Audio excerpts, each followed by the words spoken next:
அனைவருக்கும் வணக்கம். நம்ம சோஷியாலஜி ஆப்ஷனல் சீரிஸ் பார்த்துட்டு இருக்கோம்.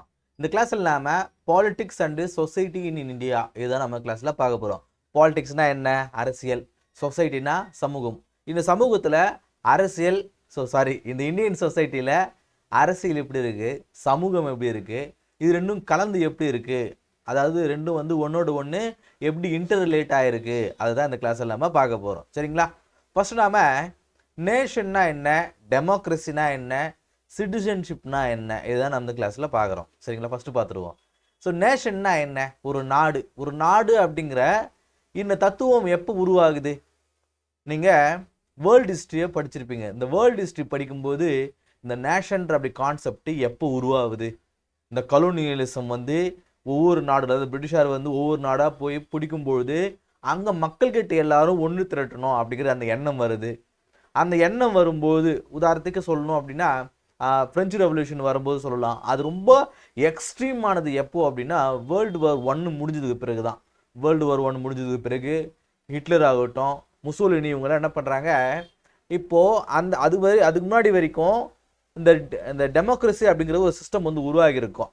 ஃப்ரெஞ்சு ரெவல்யூஷன் முன்னாடி வரைக்கும் மொனார்கி இருக்கும். ஃப்ரெஞ்சு ரெவல்யூஷனுக்கு பிறகு இந்த டெமோக்ரஸி ஒன்று கொண்டு வரலாம் அப்படின்னு இருக்கும். ஆனால் அந்த டெமோக்ரஸி அப்படிங்கிறது ஒரு ஃபெயில்டு கான்செப்டாக இருக்குன்றதுனால நேஷனலிசம் அப்படிங்கிற அந்த கான்செப்டை உருவாக்கி இவங்கெல்லாம் ஆட்சியை பிடிச்சிருப்பாங்க. ஸோ நேஷன், நம்ம நாடு அப்படிங்கிற அந்த கான்செப்ட் எப்போ உருவாகுது? போஸ்ட் வேர்ல்டு வார் 1க்கு பிறகு தான் வந்து அது தீவிரமாகுது, நேஷனலிசம் அப்படிங்கிறது. நீங்கள் வேர்ல்டு வார் ஹிஸ்ட்ரி படிச்சிங்கன்னா அதில் புரியும். ஸோ இந்த இடத்துல வந்து தீவிர ஃபேசிசம்னா என்ன, நம்ம கேள்விப்பட்டிருப்போம். ஃபேசிசம் அப்படிங்கிறது nothing but extreme nationalism concept. அதாவது என் நாடு அப்படிங்கிறது ரொம்ப அதிகமாகும் போது, இப்போ சாதியை கூட அப்படி சொல்லுவாங்க, சாதி அப்படிங்கிறது ரொம்ப அதிகமாகும் போது அது சாதி வெறியாக மாறுது. மதம் அது போல தான். எதுலையுமே எந்த ஒரு விஷயத்துலையுமே நாம் அதில் ரேடிக்கலாக இருந்தோம் அப்படின்னா, தீவிரத்தன்மையோடு இருந்தோம் அப்படின்னா அதுதான் வந்து ப்ராப்ளமாக இருக்கும். சாப்பாடு கூட அதுமாரி தான், நிறைய சாப்பிட்டோம் அப்படின்னா ப்ராப்ளம் தானே. ஸோ அதுதான் சொல்கிறாங்க. ஸோ நேஷன் அப்படிங்கிறது, nation is a community bound by common history, culture and identity. கரெக்டாக இல்லையா? நாமெல்லாம் வந்து நமக்குன்னு ஒரு வரலாறு இருக்கும். நாமெல்லாம் சேர்ந்து இந்திய ஆங்கிலேயர் எடுத்து போராடணும் அப்படிங்கிறது கல்ச்சர் நமக்குன்னு இருக்கும். நமக்குன்னு ஒரு ஐடென்டிட்டி இருக்கும். ஏன்? நம்ம இந்திய நிலப்பரப்பில் நம்ம வாழறதுனால. நமக்கே காமன் ஹிஸ்ட்ரின்னு ஒன்று இருக்குது. நீங்கள் பாருங்கள், இப்போ வேலுநாச்சியார் ஆகட்டும், ஜான்சி ராணி ஆகட்டும், கட்டபொம்மன் ஆகட்டும், இவங்க எல்லாருமே நம்மளுக்கு சுதந்திரம் வாங்கி கொடுக்கணும் போராடினாங்க கிடையாது. அவங்க எல்லாருமே வெள்ளைக்காரனை எதிர்த்து போராடினாங்க. அவங்களுடைய டெரிட்டரியை பாதுகாக்கிறதுக்காக. நான் வரி கொடுக்க மாட்டேன், அதே போல் உங்களுக்கு வாரிசு இழப்பு கொள்கைன்னு ஒன்று கொண்டு வந்தாங்க. ஸோ அதெல்லாம் எதிர்த்து அவங்க போராடினாங்க. அவங்க மக்களுக்காகலாம் போராடல. ஆனால் நாம் வந்து நமக்காக போராடணும். இந்த ஃப்ரீடம் மூமெண்ட் அப்படிங்கிறது, நமக்கு சுதந்திரம் வேணும் அப்படிங்கிறதுக்காக நாம் போராடணும். ஸோ அப்படி போராடும்போது நமக்குன்னு ஒரு காமன் ஹிஸ்ட்ரி ஆகுது இல்லை? அவங்களும் வெள்ளைக்காரன் எதிர்த்து போராடினாங்க, நாமளும் வெள்ளைக்காரன் எதிர்த்து போராடினோம். அப்போ அவங்களும் ஒரு சுதந்திர போராட்ட வீரர்கள். ஸோ அந்த ஒரு கான்செப்டில் நாம் அவங்களை இதுக்குள்ளே கொண்டு வரோம். In India nationalism evolve during the freedom struggle as a civic nationalism. கரெக்டாக இல்லையா? இந்த மக்கள் வந்து எப்போ இந்த போராட்டத்துக்குள்ளே வந்தாங்களோ அப்போ தான் அது ரொம்ப தீவிரமாக ஆகுது. நேஷனலிசம் கான்செப்ட் எவால்வ் ஆச்சு. Uniting diverse groups under democratic ideals. Indian nationhood is pluralistic unity in diversity. நீங்கள் பாருங்க 1915 நினைக்கிறேன், 1950 1915 தான் நினைக்கிறேன். ஸோ காந்தி நேரா வந்து ஸ்டார்ட் ஆகும். ஸோ இந்த காந்தி நேரா, அதுக்கு முன்னாடி வரைக்கும் இந்த நேஷனலிசம்ன்ற கான்செப்ட் அவ்வளோ பெருசாக இருக்காது. அங்கங்கே ரீஜனலாக வந்து போராடுவாங்க.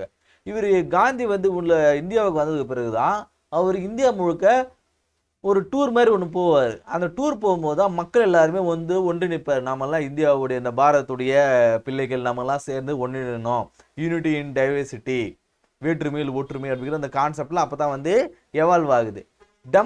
டெமோக்ரஸினா என்ன?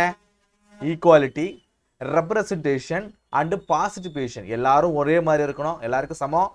ரெப்ரசன்டேஷன், ஒருத்தர் எல்லாரும் வந்து ரெப்ரசன்ட் பண்ணுவாங்க. உன்னை சார்ந்திருக்கக்கூடிய மக்களை நீ ரெப்ரசன்ட் பண்ணலாம். பார்ட்டிசிபேஷன், அவங்க இந்த ஒரு செயல் எடுத்தாலும் அதில் நீ வந்து பார்ட்டிசிபேட் பண்ணலாம். இதுதான் democracy. Democracy nothing but equality, representation and participation. இவ்வளோதான் டெமோக்ரஸி.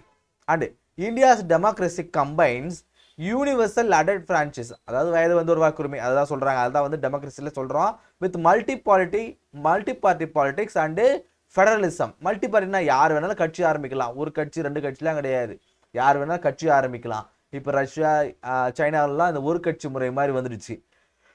அடுத்து சேலஞ்சஸ். ஆனால் இதில் கரப்ஷன் இருக்கும், கேஸ்ட் பாலிடிக்ஸ் இருக்கும், கம்யூனலிசம் இருக்கும், மணி பவர் இருக்கும். நம்ம பார்க்குறோம் எந்த ஒரு தொகுதியில் சாதி அதிகமாக இருந்துச்சுன்னா அந்த சாதி சார்ந்த கேண்டிடேட் வந்து நிறுத்துவாங்க. செலவு பண்ணுறதுக்கு யார்கிட்ட காசு இருக்குதோ அவங்கள வந்து கேண்டிடேட்டாக பண்ணுவாங்க. இதெல்லாம் டெமோக்ரஸி கூட ப்ராப்ளம். டெமோக்ரஸி அப்படிங்கிறது ரொம்ப தலைவலி பிடிச்ச வேலை தான், கண்டிப்பாக தலைவலி பிடிச்ச வேலை தான். ஏன்னா ஒரு 10 பேர் கவனிச்சிக்கலாம், 10 பேரில் எல்லாருக்கும் சமமான உரிமை கொடுத்துட்ருப்பாங்க.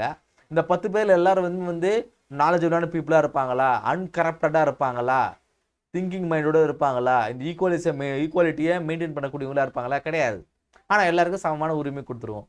அதில் ஒரு 6 பேர் வந்து கொஞ்சம் லூஸாக இருந்தாங்கன்னா அந்த லூஸ் எல்லாம் சேர்ந்து ஒருத்தனை ஏமாற்றி அவங்களெல்லாம் ஏமாற்றி ஒருத்தன் பவருக்கு வந்துடுவான். ஸோ இந்த டெமோக்ரஸி அப்படிங்கிறது அது ஒரு ப்ராப்ளம் தான். நீங்கள் பாருங்கள், பெரும்பாலான நாடுகளில் இந்த டெமோக்ரஸி அப்படிங்கிற அந்த கான்செப்ட் இருந்தாலே அதில் எவால்வ் ஆகாது. கரெக்டாக? ஸோ அடுத்தது சிட்டிசன்ஷிப் பார்க்கும்போது defined by rights and duties under the constitution. சிட்டிசன்ஷிப்னா என்ன? ஒரு சட்டத்தின் மூலமாக அவங்களுக்கு சில ரைட்ஸும் ஒரு டியூட்டிஸும் கொடுக்குறது பேர் தான் சிட்டிசன்ஷிப் அப்படிங்கிறது. அவங்களுக்கான சில சலுகைகள் இருக்கும், அதே போல் உரிமைகள் இருக்கும், கடமைகளும் இருக்கும்.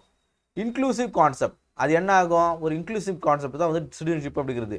So based on birth or domicile, not religion nor ethnicity. அதாவது அங்கே அந்த நாட்டில் பிறந்திருந்தாலும் இல்லை அந்த கண்ட்ரியோடைய ஒரு ஆளுகைக்கு உட்பட்டதோடைய ஒரு இளமாக இருந்தாலும் அவங்க சிட்டிசனாக வந்து கன்சிடர் பண்ணுவாங்க. அது வந்து இந்த மதத்தை சேர்ந்தவங்க தான் சிட்டிசன் கிடையாது, இந்த இனத்தை சேர்ந்தவங்க தான் சிட்டிசன் அப்படிங்கிறதுலாம் கிடையாது. Debates today, dual citizenship, CAA, NRC controversies and migrant rights. So இதெல்லாம் வந்து ப்ராப்ளமாக இருக்குது. இப்போ இந்த என்ஆர்ஐ எல்லாம் இருக்கிறாங்க இல்லையா, இங்கேருந்து அங்கே போனாலும் அங்கேருந்து தங்கிட்டே அவங்களுக்கு இந்தியன் சிட்டிசன்ஷிப் இருக்குது. அதே போல் அங்கே வெளிநாட்டு வாழக்கூடிய அந்த ஸ்டேயிங் பர்மிட் வாங்கிட்டு இங்கே இருக்காங்க. இந்த மாதிரி நிறைய கான்செப்ட் வருது. அதே போல் இலங்கையிலேருந்து இங்கே மைக்ரேட் ஆகி வந்தாலும், பங்களாதேஷ்லேருந்து மைக்ரேட்ஸ் ஆகி வராங்க அப்படின்னாலும் அதுலேயும் வந்து சிட்டிசன்ஷிப் ப்ராப்ளம் வருதுன்னு நம்ம பார்க்குறோம்.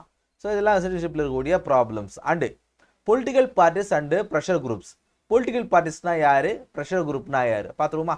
பொலிட்டிக்கல் பார்ட்டி அப்படிங்கிறது channels between people and state. அதாவது பொலிட்டிக்கல் பார்ட்டினா என்னென்னா மக்களுக்கும் அரசாங்கத்துக்கும் இருக்கக்கூடிய ஒரு சேனல் தான், ஒரு சந்திப்பு தான் வந்து இந்த பொலிட்டிக்கல் பார்ட்டிஸ் அப்படிங்கிறது. டைப்ஸ், நேஷனல் பார்ட்டிஸ் இருக்காங்க, ரீஜனல் பார்ட்டிஸ் இருக்காங்க. காங்கிரஸ், பிஜேபிலாம் நேஷனல் பார்ட்டிஸ் சொல்லுவோம். ரீஜனல் பார்ட்டினா டிஎம்கே, ஏடிஎம்கேவை சொல்லலாம். ஃபங்க்ஷன், இவங்க என்ன பண்ணுவாங்க, இவங்களுடைய ஃபங்க்ஷன்ஸ் என்ன? எலெக்ஷனில் கலந்துக்குவாங்க, ஒரு அரசாங்கத்தை அமைப்பாங்க, பாலிசிஸை கொண்டு வருவாங்க. என்னென்ன இஷ்யூஸ் வரும்? Dynastic politics, vote bank politics and corruption politics. கரெக்டாக இல்லையா? இப்போ சாதி சார்ந்து சில அரசியல் கட்சிகள் நடக்கும், ஓட் பேங்க் பாலிடிக்ஸ் நடக்கும், நம்ம ஏரியா ஒரு சேர்ந்த ஒரு அரசியல் கட்சியாக இருக்கும், கரப்ஷன் அதில் அதிகமாக இருக்கும். இதெல்லாம் பொலிட்டிக்கல் பார்ட்டிஸுடைய aspects and properties. And pressure குரூப்னா என்ன? இவங்களுக்கு எல்லாம் வித்தியாசம் அப்படின்னா ஒன்றும் கிடையாதுங்க. இவங்க அரசியலில் கலந்துக்குவாங்க, இவங்க அரசியலில் கலந்துக்க மாட்டாங்க, அவ்வளோதான் ப்ரெஷர் குரூப் அப்படிங்கிறது. Organisation that influence the policy without contesting the எலெக்ஷனில் மட்டும் அவங்க கலந்துக்க மாட்டாங்க. ஆனால் பாலிசிஸ்லாம் மேலே பார்த்தோம் இல்லையா, பொலிட்டிக்கல் பார்ட்டிஸுடைய ஒன் ஆஃப் த டியூட்டி என்ன? Policy framing. இந்த பாலிசி ஃப்ரேமிங்கில் இவங்க இன்டர்வெயின் பண்ணுவாங்க. இவங்களுடைய திங்கிங் ஆகட்டும், இவங்களுடைய பாலிசிஸை அதை இன்டர்வெயின் பண்ணுவாங்க. கரெக்டாக? உதாரணத்துக்கு வந்து ஏஐகேஎஸ், எஃப்ஐசிசிஐ, நாஸ்காம் இதெல்லாம் வந்து ஒன்றும் கிடையாதுங்க, தொழிலாளர் யூனியன் சொல்லலாம். திராவிடர் கட்சி, பெரியாருடைய திராவிடர் கட்சியை ஒரு ப்ரெஷர் குரூப்னு சொல்லலாம். மகளிர் ஆணையங்களை ஒரு ப்ரெஷர் குரூப்னு சொல்லலாம். விவசாயி ஒரு குழு வச்சுருக்காங்கன்னு வச்சுக்க, அதில் வந்து ப்ரெஷர் குரூப். எந்த குரூப் என்னாலுங்க அது அரசியலில் கலந்துக்கல அப்படின்னா அது ப்ரெஷர் குரூப்னு சொல்லலாம். பெரியாருடைய திராவிடர் கழகமும் ஒரு ப்ரெஷர் குரூப் தான். ஏன் அது அரசியலில் கலந்துக்காது. ஆனால் தமிழ்நாடு ஏற்படக்கூடிய ஏதாவது ஒரு ப்ராப்ளம் வருது, பாலிசி ஃப்ரேமிங் வருதுன்னா அது எதிர்த்து போராடும். டிஎம்கே கூட ஒரு காலத்தில் ப்ரெஷர் குரூப்பாக இருந்தது. அதன் பிறகு என்ன ஆச்சு, அது அங்கே கட்சிக்குள்ளேயே ஒரு ஓட்டெடுப்பு நடத்தி நமக்கு எலெக்ஷனில் கலந்துக்கலாமா அப்படின்னு சொல்லிட்டு அது பொலிட்டிக்கல் பார்ட்டியாக அது மாற ஆரம்பிச்சுது. கரெக்டாக? இதோடைய பாசிட்டிவ் ரோல் என்ன? Represent specific interest and check state power. இது ஒரு குறிப்பிட்ட ஒரு கருத்துக்காக, ஒரு விஷயத்துக்காக அது ரெப்ரசன்ட் பண்ணோம். அதே போல் அரசாங்கத்துடைய அந்த பவரை வந்து அது சோதிச்சு பார்த்துட்டே இருக்கும், அவங்க ஒழுங்காக தான் செய்கிறாங்களா, தவறான வழியில் போகிறாங்களா இல்லையான்ற அப்படிங்கிறது. அதே போல் இது நெகட்டிவ் ஆஸ்பெக்ட் என்ன பார்க்கும்போது can lead to policy bias and lobbying. இது சில லாபிங் இருக்கும், ஏன்னா அது வந்து ப்ரைவேட்டைசேஷன் இருக்கிறதுனால இதுக்கு தகுந்த மாதிரி சில விஷயங்களை முன்னெடுக்கும். நம்ம பார்த்துருப்போம், சில அரசியல் கட்சிகள் இருக்கும், அது என்ன பண்ணோம், தன்னுடைய பவரை வச்சுக்கின்னு கவர்மெண்ட் வந்து எதிர்த்து ஃபைட் பண்ணணும், அவங்க சில பாலிசியை கொண்டு வர முடியாமல் அதை அஃபெக்ட் பண்ணணும் தங்களுடைய ஓட் பேங்க் பாலிடிக்ஸை வச்சு நம்ம பார்க்குறோம். அடுத்தது சோஷியல் அண்டு பொலிட்டிக்கல் எலைட், சமுதாயத்தில் கொஞ்சம் பணம் படைத்தவங்க இருப்பாங்க இல்லையா, ஸோ அவங்க என்ன மாதிரியான தாக்கத்தை ஏற்படுத்துகிறாங்க அப்படின்னு பார்க்கும்போது refers to small groups controlling key positions of power and influence. இவங்களை பற்றி நான் சொல்லலாம், இந்த சமுதாய படிநிலைகளை தங்களை உயர்ந்தவங்களாக நினச்சிக்கிறவங்கள அப்படி சொல்லலாம். டைப்ஸ் 2 டைப்ஸாக சொல்கிறாங்க, traditional elites and modern elites. Traditional எலைட்ஸ்னால் யார் சொல்லுவாங்க, ஒரு கிராமம் இருக்குது, அதில் நிறைய நிலம் வச்சிருக்குல்ல, லேண்ட் லார்ட்ஸ்னு சொல்லுவோம். கேஸ்ட் அரசியல் கட்சியிலுடைய அரசியல் தலைவர் ஜாதி தலைவர்களை சொல்லலாம், ஜாதி சங்க தலைவர்களை சொல்லலாம். மாடர்ன் எலைட் இதெல்லாம் வந்து ட்ரெடிஷ்னலாக, அதாவது கடந்த காலத்தில். இப்போ மாடர்னாக என்ன சொல்லலாம், பியூரோக்ராட்டை சொல்லலாம். ஒரு பெரிய அரசாங்க அதிகாரியாக இருக்காரு, ஒரு பெரிய இண்டஸ்ட்ரியலிஸ்டாக இருக்காரு, மீடியாவில் பெரிய ஆளாக இருக்காரு, பொலிட்டீஷியன்ஸை ஒரு மாடர்ன் எலைட்டுன்னு சொல்லுவாங்க.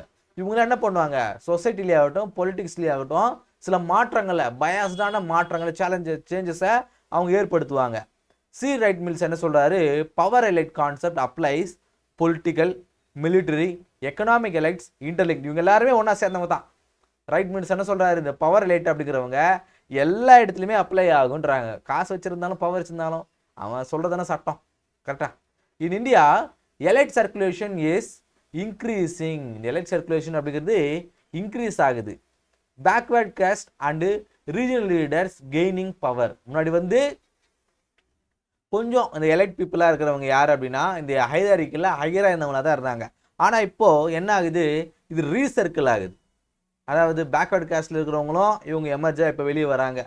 இப்போ பாருங்கள், இப்போது ஷெட்யூல் காஸ்ட் இருக்கிறவங்க அவங்களுக்குன்னு ஒரு கட்சி ஆரம்பித்து அதோடைய ஜாதியுடைய சங்க தலைவராக ஒருத்தர் இருக்காருன்னு வச்சுங்களேன், அவருக்கு ஒரு பவர் கெயின் ஆகுது இல்லையா, ஏன்னா பொலிட்டிக்ஸில் அவருடைய ஆதிக்கம் அங்கே அதிகமாக இருக்குன்றதுனால.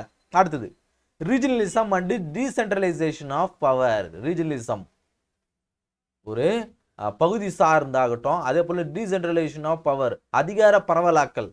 ஸோ இதெல்லாம் எப்படி இருக்குன்னு பார்த்துருவோமா. ரீஜனலிசம் அப்படிங்கிறது loyalty to region over nation, அதாவது நாடு அப்படிங்கிறத தாண்டி தான் ஏரியா அப்படிங்கிறது தான் வந்து ரீஜனலிசம் அப்படிங்கிறது. இப்போ டிஎம்கே அப்படிங்கிறது ஒரு ரீஜனலிஸ்டிக் பார்ட்டி, ஏடிஎம்கேவும் ஒரு ரீஜனலிஸ்டிக் பார்ட்டி. ஆனால் காங்கிரஸ் அப்படிங்கிறது அப்படி கிடையாது, அது வந்து நேஷனல் வைடாக இருக்கிறது. ஸோ இதனால் என்ன ஆகும், லிங்குவிஸ்டிக் ஐடென்டிட்டி கிரியேட் ஆகும், மொழி சார்ந்த ஒரு உணர்வு வந்து கிரியேட் ஆகும், அன்ஈவன் டெவலப்மெண்ட் கிரியேட் ஆகும், நெக்லெக்ட் பை சென்டர். இப்போ பிஜேபி அப்படிங்கிறது தமிழ்நாட்டை வஞ்சிக்கிறதுக்கான காரணம் என்ன, இவங்க இந்த தேசிய நிறுவனத்தில் கலந்துக்க மாட்டேன்றாங்க, நாங்கள் சொல்கிறதுல இவங்க கேட்க மாட்டேன்றாங்க அப்படிங்கிற எண்ணம், அன்ஈவன் டெவலப்மெண்ட் அதனால் கிரியேட் ஆகும். அண்டு எக்ஸாம்பிள் என்ன சொல்லலாம், திராவிடியன் மூமெண்ட் சொல்லலாம், கோர்க்லாண்டு சொல்லலாம், போர்டர்லேண்டு சொல்லலாம். ஸோ இதெல்லாம் வந்து நார்த் ஈஸ்டர்ன் ஸ்டேட்டில் இருக்கக்கூடியவங்க, இவங்கெல்லாம் வந்து இதில் கலந்துக்க மாட்டாங்க, நாங்கள் எங்களுக்குன்னு தனியாக ஒரு ஐடென்டிட்டி இருக்குன்னு நினைக்கிறதுனால அந்த மாதிரி ப்ராப்ளம் கிரியேட் ஆகுது. Balanced by constitutional mechanism like federalism, finance commission, interstate council, politics எல்லாம் படிச்சிருப்போம். அதனால் என்ன ஆகும், இந்த ரீஜனலிசம் நம்ம தீவிரமாக வளர விடக்கூடாதுன்றதால இதனால் என்ன ஆகும், பிரிவினை உருவாகும். ஸோ இவங்க நீங்கள் இந்திய நாட்டோடு இருக்கும்பொழுது உங்களுக்கு போதுமான பேலன்சிங் வந்து கிடைக்கும், பாதுகாப்பு கிடைக்கும் அப்படிங்கிறதுனால இந்த ஃபெடரலிசம், ஃபினான்ஸ் கமிஷன் ஒவ்வொரு வருஷமும் கூட்டத்தை நம்ம பார்ப்போம். இன்டர்ஸ்டேட் கவுன்சில் ஏதாவது டிஸ்பியூட் நடக்குது அப்படின்னா இன்டர்ஸ்டேட் கவுன்சில் நமக்கு நடக்கிறத பார்ப்போம். ஸோ இதெல்லாம் நம்ம பார்த்துட்டு தான் இருக்கும். டீசென்ட்ரலைசேஷன், அதாவது அதிகார பரவலாக்கல் எப்படி கிரியேட் பண்ணுறாங்க, 73rd அண்டு 74th அமெண்ட்மெண்ட்ஸ் மூலமாக panchayat raj and municipality create ஆகுதை நம்ம பார்த்துருக்கோம், பாலிட்டியிலே இதெல்லாம் பார்த்துருப்போம். என்ஹான்ஸ் த லோக்கல் கவர்னன்ஸ், அதாவது லோக்கலில் ஒரு கவர்னன்ஸ் உருவாக்குறாங்க, அதாவது அதான் டீசென்ட்ரலைஸ் அதிகார பரவலாக்கல். சென்ட்ரலிருந்து எல்லாத்தையும் வந்து கிராமங்கள் வரைக்கும் கட்டுப்பாட்டில் வைக்காமல் உங்கள் கிராமத்தை நீங்களே நிர்வகிச்சிங்க அப்படின்னு சொல்கிறது. உமன் பார்ட்டிசிபேஷன் அப்படிங்கிறது 33% ரிசர்வேஷனும் கொண்டு வர்றது. சேலஞ்சஸ், இதில் என்ன சேலஞ்ச் இருக்கும், ஃபண்ட்ஸ் வந்து போதுமானதாக இருக்காது, ஸ்டேட்டுடைய இன்டர்ஃபரன்ஸ் இருக்கும், லிமிட்டட் ஆட்டானமி அங்கே இருக்கும். இதெல்லாம் டீசென்ட்ரலைசேஷன் இருக்கக்கூடிய சேலஞ்சஸ். அண்டு செகுலரைசேஷன், மதச்சார்பின்மை. So separation of religion from political and public life அப்படிங்கிறது தான் வந்து செகுலரிசம் அப்படிங்கிறது. அதாவது பொலிட்டிக்கல் அரசியலில் இருந்தோம், பொது வாழ்வில் இருந்தோம் ரிலிஜனை வந்து செப்பரேட் பண்ணுறதுக்கு பிறகு தான் செகுலரிசம் அப்படிங்கிறா. Indian secularism it's not equal to western model. Indian secularism அப்படிங்கிறது மேலை நாடுகளுக்கு கூடிய அந்த செகுலரிசம் மாதிரி கிடையாது. ஆனால் என்ன அப்படின்னா it means equal respect for all religion, எல்லா ரிலிஜனும் ஒன்று தான், நாங்கள் போய் அதில் தலையிட மாட்டோம் அப்படின்றது கிடையாது. இந்தியன் செகுலரிசம் பொறுத்த வரைக்கும் நாம் அதில் ரீஃபார்ம்ஸை கொண்டு வருவோம். நாம் எல்லா மதத்துலையும் ஒன்றா பார்ப்போம், ஆனால் அந்த மதங்களில் ரீஃபார்ம்ஸை நம்ம கொண்டு வருவோம். அதுதான் இந்தியன் செகுலரிசம் அப்படிங்கிறது. இதோட ஃபீச்சர்ஸ் என்ன? State neutrality in religious affairs.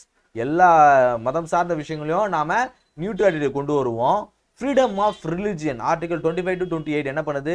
நாம எந்த மதத்தை வேணா பின்பற்றலாம், அதுக்கான சங்கம் அமைச்சு அதை பாதுகாக்கலான்ற உரிமையை நமக்கு கொடுக்குது. இதுல என்னென்ன சேலஞ்ச் உருவாகுது?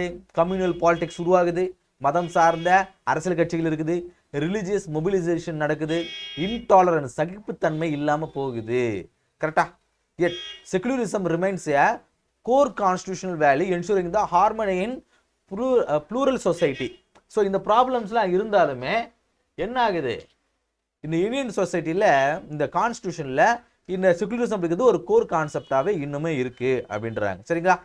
இப்போ ஒரு ப்ராக்டிஸ் கொஸ்டினுங்க, ஒரு 10 மார்க் ஒன்று 15 மார்க் ஒன்று. Discuss the relationship between democracy and citizenship in India. டெமோக்ரஸிக்கும் சிட்டிசன்ஷிப்புக்கும் என்ன ஒற்றுமை, என்ன உறவு இருக்குது, ரிலேஷன்ஷிப் இருக்குது அப்படிங்கிறத இந்தியன் பாயிண்ட் ஆஃப் வியூவில் எழுதுங்க. அடுத்தது, explain the role of regionalism and decentralisation ஐ strengthening the Indian democracy. Indian டெமோக்ரஸியை ஸ்ட்ரென்தனிங் பண்ணுறதுல ரீஜனலிசத்துக்கும் டீசென்ட்ரலைசேஷனுக்கும் என்ன மாதிரியான ரோல் இருக்குது அப்படிங்கிறத எழுதி பாடுங்க. ஸோ இந்த கிளாஸில் நாம் பாலிடிக்ஸ்னா என்ன, சொசைட்டினா என்ன, இந்தியன் சொசைட்டியில் நம்ம பார்த்துருக்கோம். இந்தியாவில் பாலிடிக்ஸ்னா என்ன, சொசைட்டினா என்ன அப்படிங்கிறத பார்த்தோம். இந்த கிளாஸ் உங்களுக்கு யூஸ்ஃபுல்லாக இருந்திருக்கும் அப்படின்னு நம்புறேன். அடுத்த கிளாஸ் சந்திப்போம். நன்றி.